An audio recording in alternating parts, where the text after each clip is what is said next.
अरे वाह भाई वाह मेरे भाई यशस्वी जायसवाल, आज तुमने कर दिया कमाल। खेल के 53 गेंद पे नबाद 93 रनों की पारी, तुमने इंडिया को पूरे 10 विकेट से जितवा दिया और इस 5 मैचों की सीरीज में करके टीम इंडिया को 3-1 से आगे सीरीज पर ही कब्जा करवा दिया। माना कि भाई रोहित शर्मा ने T20 फॉर्मेट से संन्यास ले लिया, लेकिन जिस तरह का खेल तुम दिखा रहे हो, तुम्हारा खेल देख के इस रोहित शर्मा का दिल बिल्कुल गार्डन गार्डन हो गया। अरे रोहित शर्मा भाई, ये तो होना ही था। इस जायसवाल ने अपने जज्बातों को कैसे रोक के रखा है, ये हमारे अलावा कोई नहीं जानता। हमें T20 वर्ल्ड कप के लिए टीम में जरूर चुना गया था, लेकिन मौका एक भी मैच में नहीं मिला था। पूरा वर्ल्ड कप बाहर बेंच पे बैठ के देखा था, इसलिए हमारा खून बिल्कुल उबाले मार रहा था।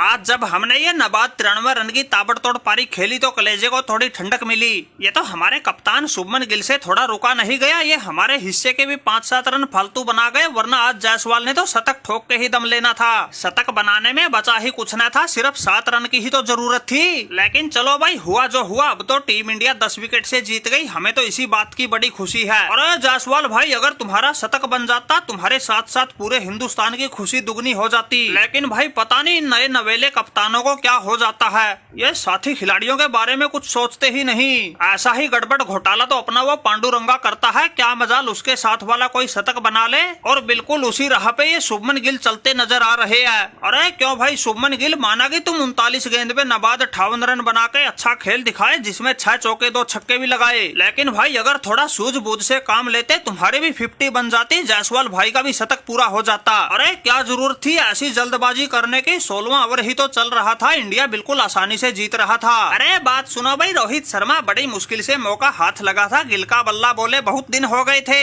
लोग तरह तरह की बातें बना रहे थे, गिल के प्रदर्शन पर सवाल उठा रहे थे, इसलिए भाई उंगली उठाने वालों को जवाब देना हमारा भी फर्ज बनता था, जो हमने इस मैच में दे दिया। 152 के जवाब में 156 रन ठोक के जिम्बाब्वे को पूरे 10 विकेट से लपेटा है। और रही बात भाई जायसवाल के शतक की, यहाँ भाई कंपटीशन का जमाना है, टीम में जगह बनाना ही मुश्किल हो रखा है, तुम्हें जायसवाल के शतक की पड़ी है। टीम इंडिया में ओपनर बल्लेबाज ही इतने भरे पड़े हैं, यहाँ गिल को ही अपना स्थान बचाना बड़ा मुश्किल हो रखा है। गिल के अलावा अभिषेक शर्मा, यशस्वी जायसवाल और उस ऋतुराज गायकवाड़ का तो कहना ही क्या, उसको तो चाहे किसी भी नंबर पर भेज दो, सुसरी का चूकता ही नहीं है। वैसे कम वो अभिषेक शर्मा भी नहीं है, उसने एक मैच में ही शतक ठोक के ऐसी धूम मचा दी थी, लोग टीम इंडिया की ओपनिंग जोड़ी में जायसवाल और अभिषेक शर्मा को ही देखने लग गए थे।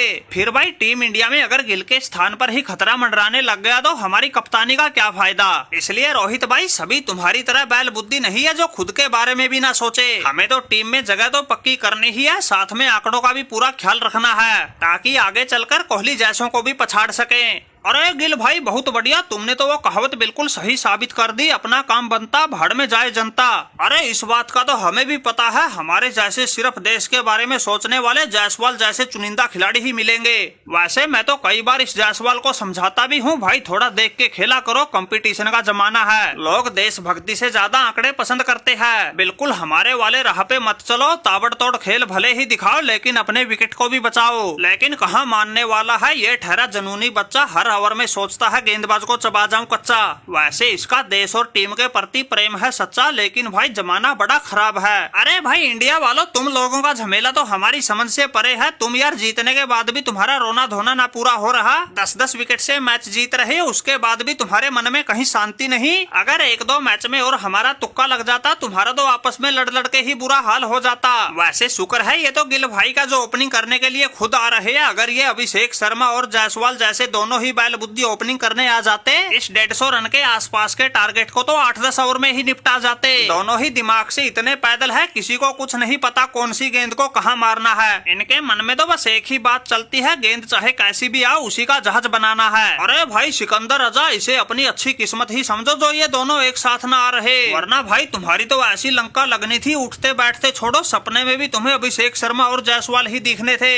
अरे भाई रोहित शर्मा चाहे कुछ भी कह लो, लेकिन जिम्बाब्वे के टांके तो अभी भी टूट रहे हैं। उस उल्टी खोपड़ी अभिषेक शर्मा से पीछा छूटा तो हमारी जान का जंजालिया जायसवाल बन गया। भाई हम तो सोच सोच के ही बड़े परेशान हो गए, इन लोगों से बचे तो बचे कैसे, सब एक से बढ़कर एक है। शुक्र है ये तो उस रिंकू सिंह को मौका ना मिल रहा, वरना वो तो ऐसा मंदबुद्धियों का सरदार है, तगड़े से तगड़े गेंदबाज के भी अकेला ही धरती में हाथ टिकवा दे। ये सीरीज तो गई हमारे हाथ से, अब तो वो 14 तारीख वाला मैच जीत के अपनी लाज बचाने की कोशिश करेंगे।